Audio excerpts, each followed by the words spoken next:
This is going to be a quick video that compares two different guitars. One with a solid wood top. This guitar is about 7 years old and it has a solid wood upper and body. And this guitar, which is almost brand new, and it has a laminate top.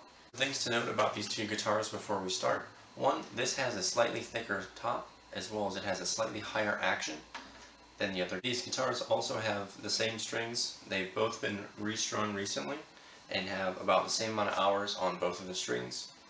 And they also have the same saddle material. A few notes about the guitars. This one does have the same body width as the newer guitar. They're also the same scale length. Without any further ado, let's jump right into it. First, I'm going to start with the laminated guitar.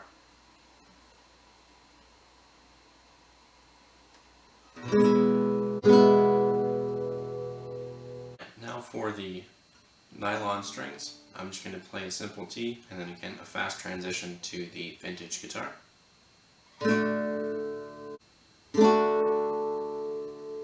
So now that you've heard them both side by side, let's see if you can pick it out without actually seeing which guitar is the one that's playing.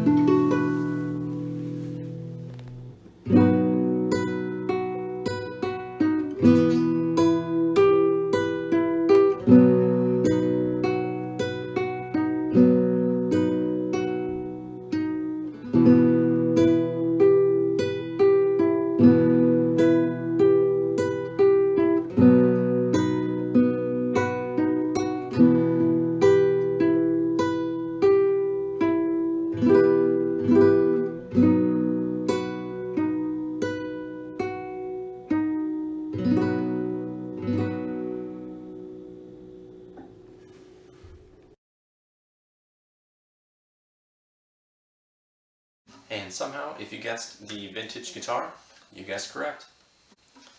This guitar is about 70 years old, and this guitar is maybe only 2 years old at best. The only real difference that I'm able to hear through reviewing these videos is that this tends to have a little bit better bass sound, as I think the top is a bit thicker, and it's able to just help vibrate better and help these thicker strings get a little bit better tone and sound. But throughout the rest of the fretboard, and anytime you get past that 5th fret, they basically sound the same. Overall, is it worth getting a super expensive vintage guitar? Well, maybe. The verdict is up to you. The sound really isn't that much difference, but I think this is a lot cooler guitar.